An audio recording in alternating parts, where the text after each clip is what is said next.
Hi, everyone. The neighbor's dog is laughing at me right now. Because I've just been an emotional wreck. Okay, I get it. For those of you who have been following me on Instagram, you already know that I am in Tahiti to say goodbye to my dad. My dad had Alzheimer's come on in 2020. He has been rapidly declining, and a stroke finally took his life yesterday. Wow.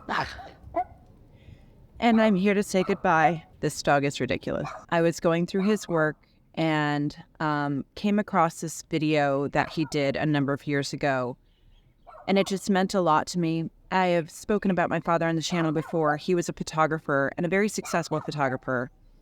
I've never really mentioned him by name, and I've never showed an extensive amount of his work. There's definitely going to be a video on that coming, but it's going to be a minute probably here before I do any other videos. I had 2 other videos in the works, but I'll probably be putting my computer down here for a while and just absorbing this moment. I just felt it was relevant and meaningful to share him in his own words, because I obviously have my take on him and the significance and impact he had on my life and the world.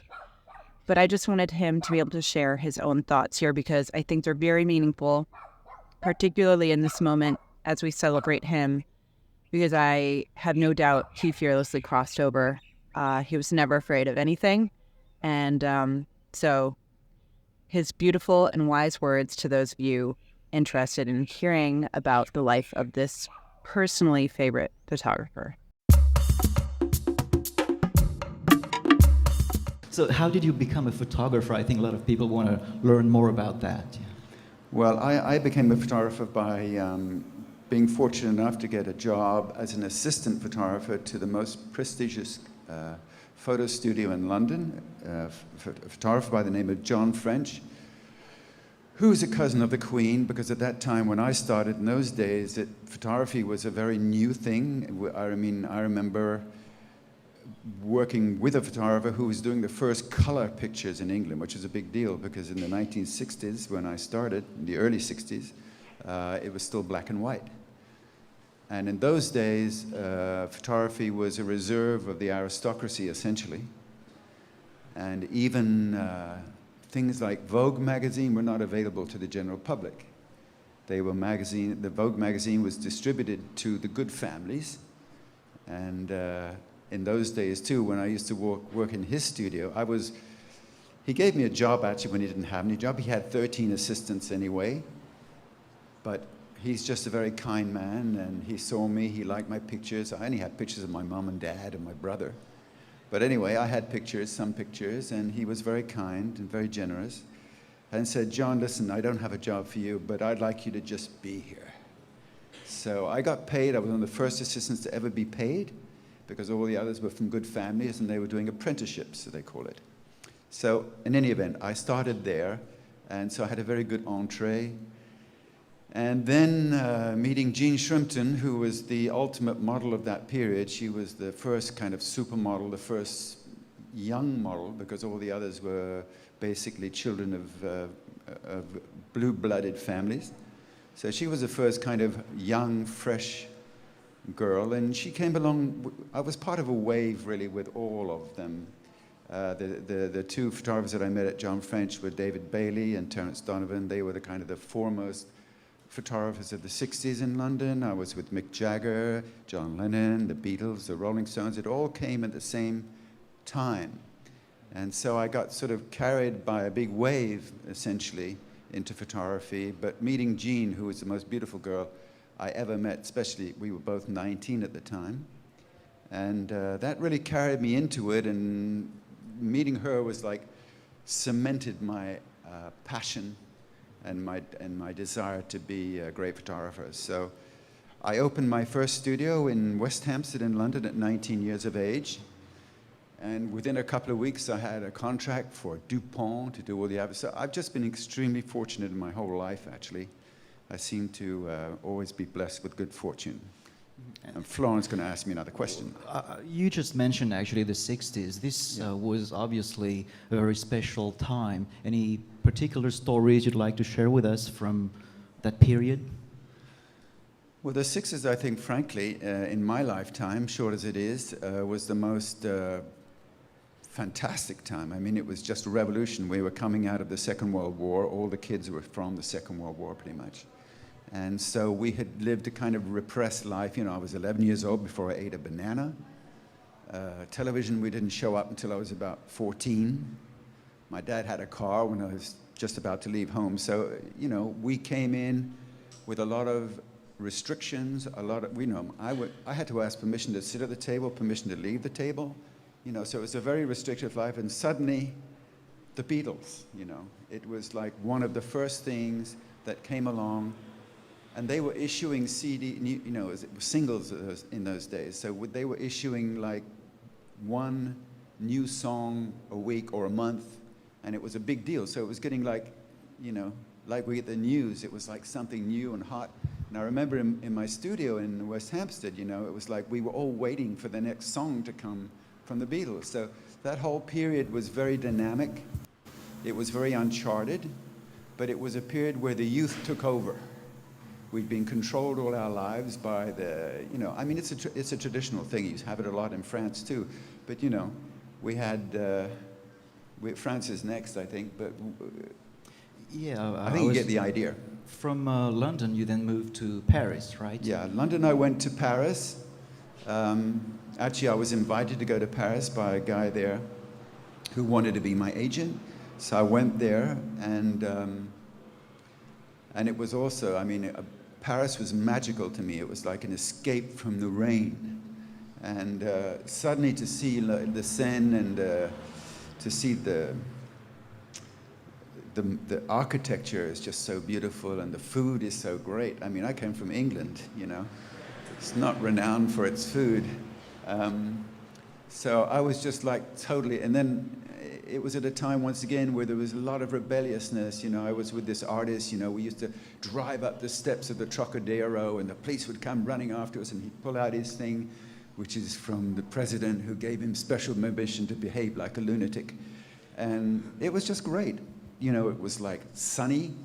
There were clubs like Castell's, and there was, you know, all the places that I still go back to when I go there, you know, in Saint-Germain and all the rest. So, and there was that movie with Jean-Luc Godard you did. Yes. Well, I didn't realize it at the time, but I was going out with a girl who was actually the assistant of Jean-Luc Godard.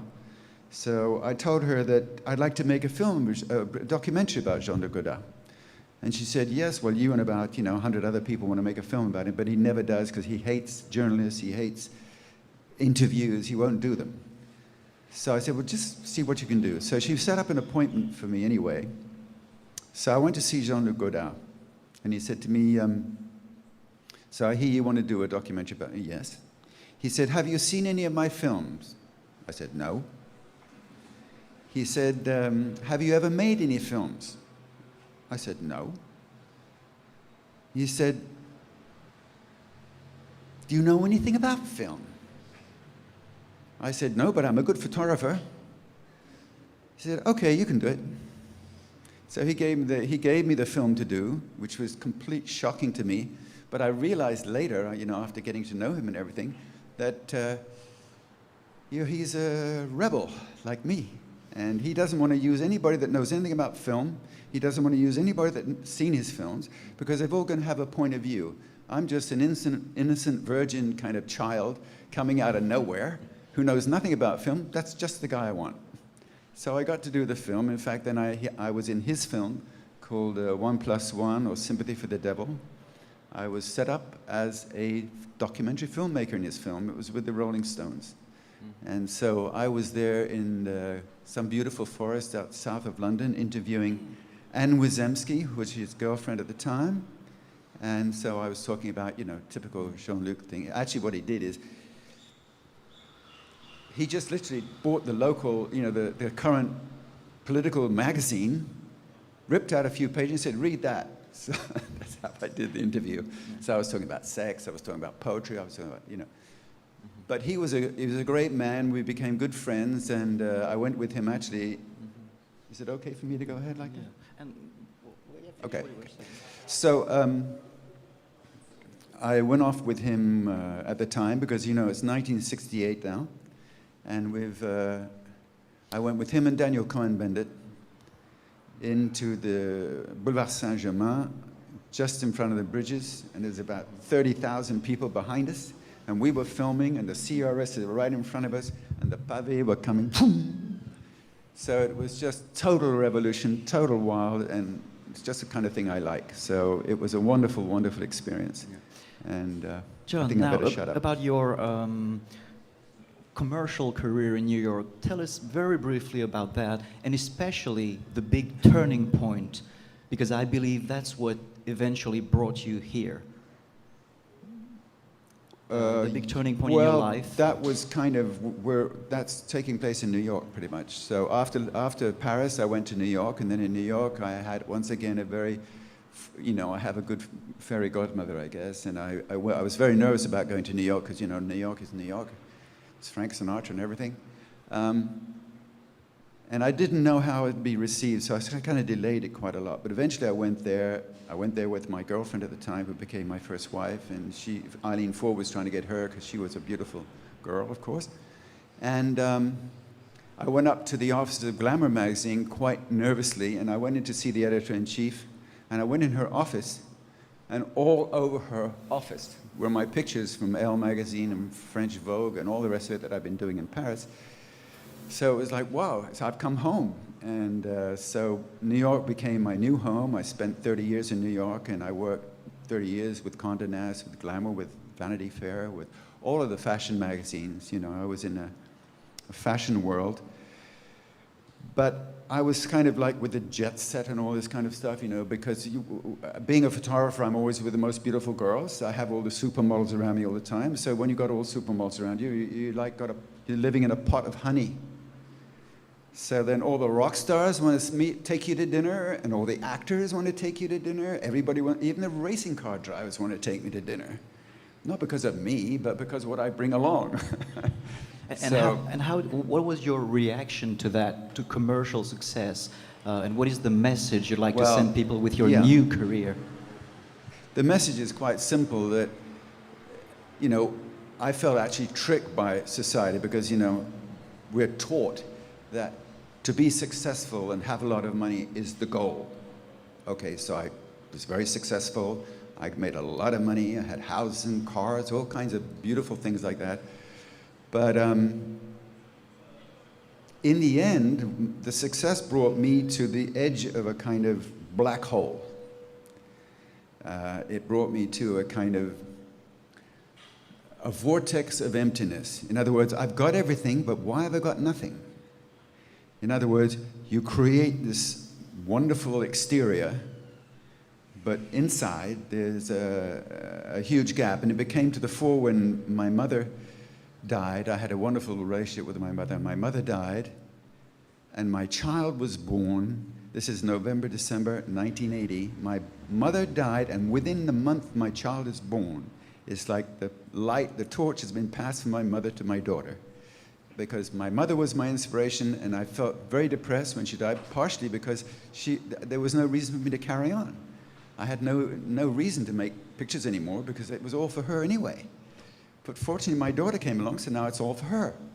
But I need that motivation to do it. But anyway, I had two experiences. The first experience was in 1972 when I was staying with my agent in the 16e in Paris, a beautiful house, and I had unexpectedly, out of nowhere, a crise cardiaque. Heart attack.